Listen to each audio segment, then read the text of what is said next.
அரிசி கிடைக்குதோ இல்லையோ, பருப்பு கிடைக்குதோ இல்லையோ, உப்பு கிடைக்குதோ இல்லையோ, மிளகு கிடைக்குதோ இல்லையோ, உங்க ஊர்ல கஞ்சா கிடைக்குது. எல்லா ஊர்லயும் கஞ்சா கிடைக்குது. எல்லா ஸ்கூல் வாசலையும் கஞ்சா கிடைக்குது. கஞ்சானா முன்னெல்லாம் வெறும் கஞ்சா சொல்லணும். இப்ப விதவிதமா சொல்றான். கஞ்சான்றான், கஞ்சா சாக்லேட்ன்றான், கஞ்சா ஊசின்றான், அப்புறம் இன்னொன்னு சொல்றானுங்க, புதுசு புதுசா சொல்றாங்க. எங்க பார்த்தாலும் போத. இதுதான் இந்த அரசுடைய சாதனை. இதனால என்ன ஆச்சு? எங்க பார்த்தாலும் கஞ்சா விற்பனையால என்ன ஆச்சு? கஞ்சா அடிக்கிறான், போதையில என்ன செய்யணும் அவனுக்கே தெரியல.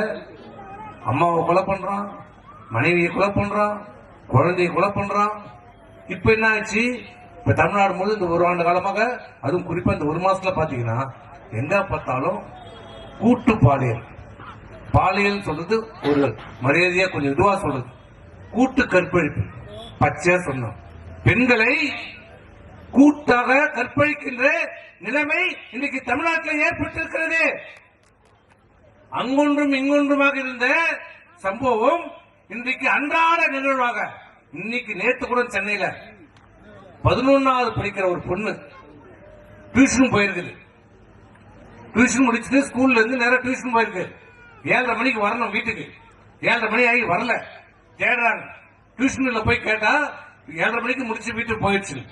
9 மணிக்கு அந்த பொண்ணு வருது. உடம்புல துணி எல்லாம் கிழிஞ்சு போய், உடம்பெல்லாம் ரத்தம், உடம்பெல்லாம் காயம்.